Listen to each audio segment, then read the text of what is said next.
नमस्कार, मैं हूं नरेश वत्स। हिंदुस्तान पोस्ट इस समय पहुंच गया है सिटी सेंटर, पटना का चहल पहल वाला इलाका।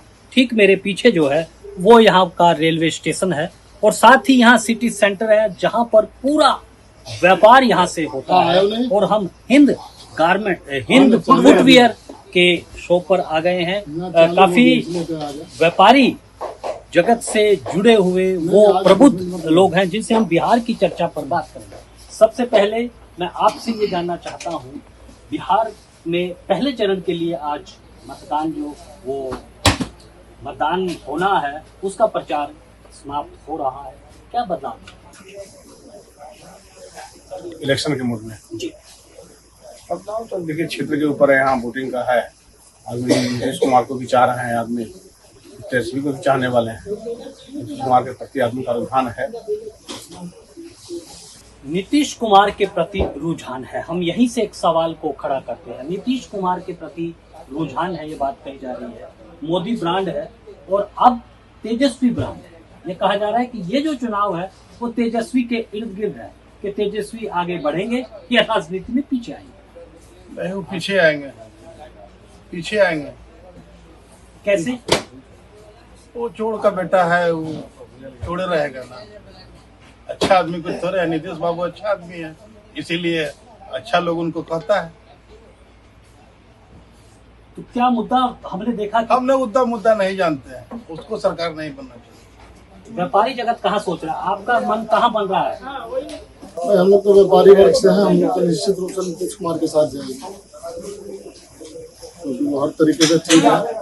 उनकी तरफ से ना किसी तरह का कोई सिफारिश, ना कुछ भी काम करता है। वो जो भी काम करते हैं तो अपने तरीके से और सही तरीके से काम करते हैं। एक बात जो हमने ग्रामीण इलाके में बिहार के वहां भी देखी कि नीतीश कुमार का एक वोट बैंक है, वो पूरा बड़ा एक वोट बैंक है जो आज भी उनके साथ मजबूती से खड़ा है। या यूँ कह सकते हैं कि ऐसे ही बार चुनाव हो रहा है जहां पर कोई भी एंटी इनकम्बेंसी लहर नहीं है।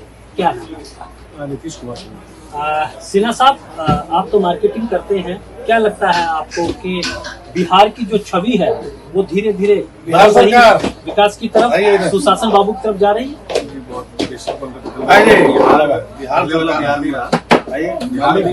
ब्रांड हो रहा है और बहुत से स्टेट्स में, ईस्टर्न स्टेट्स में बंगाल के लोग हैं जो पहले हम लोग को हिंद देखते थे, आसाम में देखते थे। आज लोगों के मन में ये एहसास आ गया है कि बिहार एक जगह बना चुका है और हमारे लोगों को इस बात से गर्वान्वित होना चाहिए।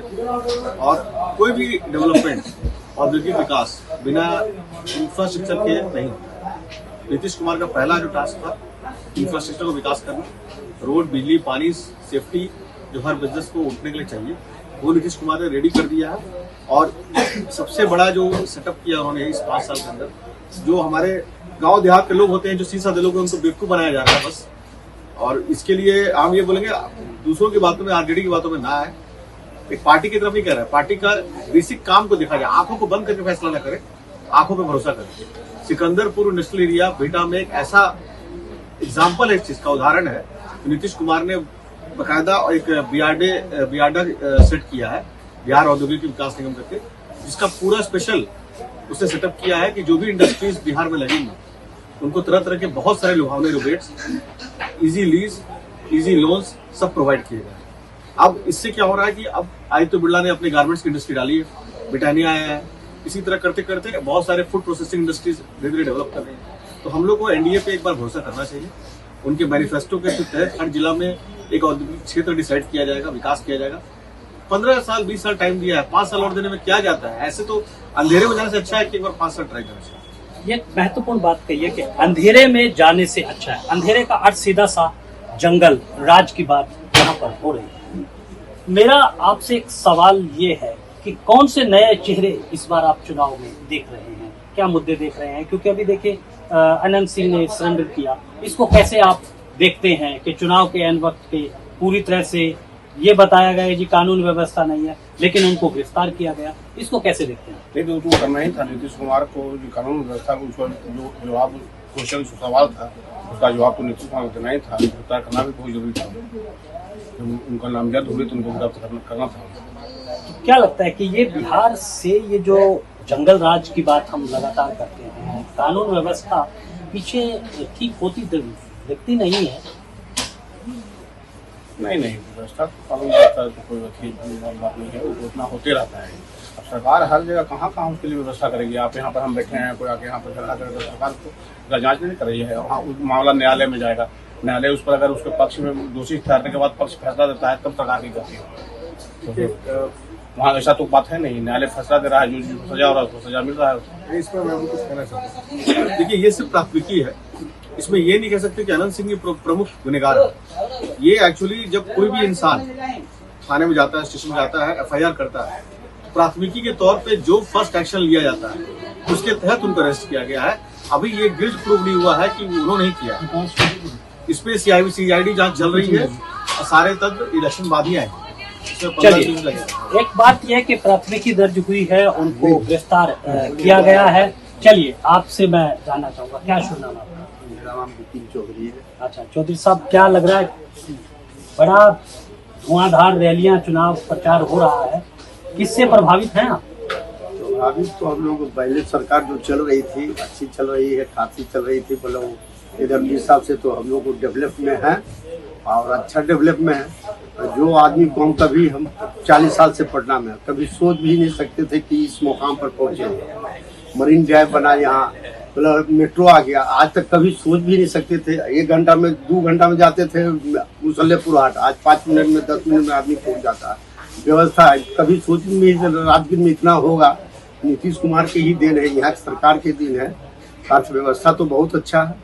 अब तो अभी तो पूरा हिंदुस्तान है, कहीं कहीं कुछ न कुछ घटना होती रहती है। चलिए, आप इन्होंने एक बहुत महत्वपूर्ण सवाल उठाया है कि पटना में भी आप मैरिन ड्राइव जैसे देख सकते हैं, यानी कि विकास की बयान अब बिहार की तरफ आने लगी। बहुत भरपूर तरीके से आ रही है। पूरे पटना में पुलों का जाल, ट्रांसपोर्टेशन सुविधा इतनी अच्छी हुई है कि आप बिहार में कहीं भी दरभंगा जाना हो, गया जाना हो, उधर जाना हो, पूरे रास्ते इतने बड़े अच्छे बने हैं। 1 घंटे 1.5 घंटे 2 घंटे में आप कहीं से भी पटना पहुँच सकते हैं। ये सबका विकास के बाजार का ही असर है। और ये फिलहाल सत्ता में है, उनकी सारी देन है नीतीश कुमार की, सहयोगी दलों की, ताकि जिससे जो है सारा कुछ बेहतर तरीके से चल रहा है। नीतीश कुमार की जो सुशासन बाबू की छवि है वो जस की तस बनी हुई। जी बताएं। हम इस पर क्या बोल सकते हैं? कहने का मतलब कि जो अच्छा काम करेगा उसको लोग वोट करेगा। मैं आपसे एक सवाल पूछता हूँ कि जाति में, आज भी जाति में बटा हुआ है। अगर आप ग्रामीण इलाके में देखें, अगर हम यादव से बात करते हैं तो सीधा RJD की बात करते हैं। तो हम भी तो यादव जाति से हैं, मगर हम RJD को देखना नहीं चाहते। ऐसा क्यों? ऐसा क्या भाजपा ने भी कोई यादव राजनीतिक नए नेता बना दिया? भाजपा में यादव नेता नहीं है, एक से एक नेता यादव है। हाँ भाई, एक से राम कृपाल जी हैं, नंदकिशोर यादव हैं, वैसे से बहुत नेता नित्यानंद राय हैं। क्या खाली RJD में है? BJP भी बहुत नेता है। चलिए, यही एक भाजपा की जो OBC की राजनीति है, लगता है उसका कहीं न कहीं अब परिणाम जो है वो आने लगे। एक नई लीडरशिप यादवों की भी भाजपा में तैयार हो। जी बताइए, ये जो जाति के आधार पर जो लीडरशिप तैयार हो रही है, इसको लेकर क्या कहेंगे? आदमी करने के लिए जब उसी पर सब जगह जगह के मुताबिक है, यहाँ जब जाति बात है तो उस चीज को आपको राजनीतिक में पदाधिकारी होने के लिए वहाँ लाना ही पड़ेगा। अभी यहाँ रामपुर जी को चुनाव लाने का भाजपा का मेन एक ही था। नित्यानंद जी को भी लाना चाह रहा था, लेकिन नहीं ला पाए। इसी तरह से इनको आगे बढ़ाना है लाइन में, फ्रंट लाइन में। अब आप लड़िए यहाँ। चलिए, आप लड़िए। और आपसे भी मैं एक जाति पर ही आखिरी सवाल पूछूंगा। एक बात आपने जाति पे बताना चाहूँगा। RJD एग्जाम्पल देती है कि जातिवादता पे सबको, मतलब हम OBC मल्ला सबको लेके चलते हैं।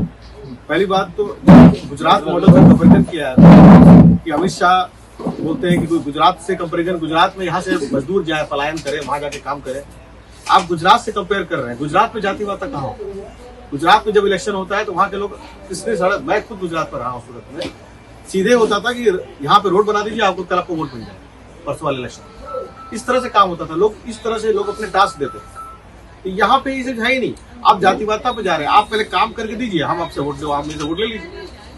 चलिए, एक पूरे इस कार्यक्रम से जो एक संदेश निकल कर आया है कि बिहार निश्चित रूप से बदल रहा है। हालांकि अभी ये कहना कि जाति बिहार से चली गई है या राजनीतिक दलों ने जाति के आधार पर उम्मीदवार नहीं उतारे हैं, आपको मुकाबला देखने का मिलेगा। ब्राह्मण से लड़ रहा है, छोटी कुशवाहा से लड़ रहा है।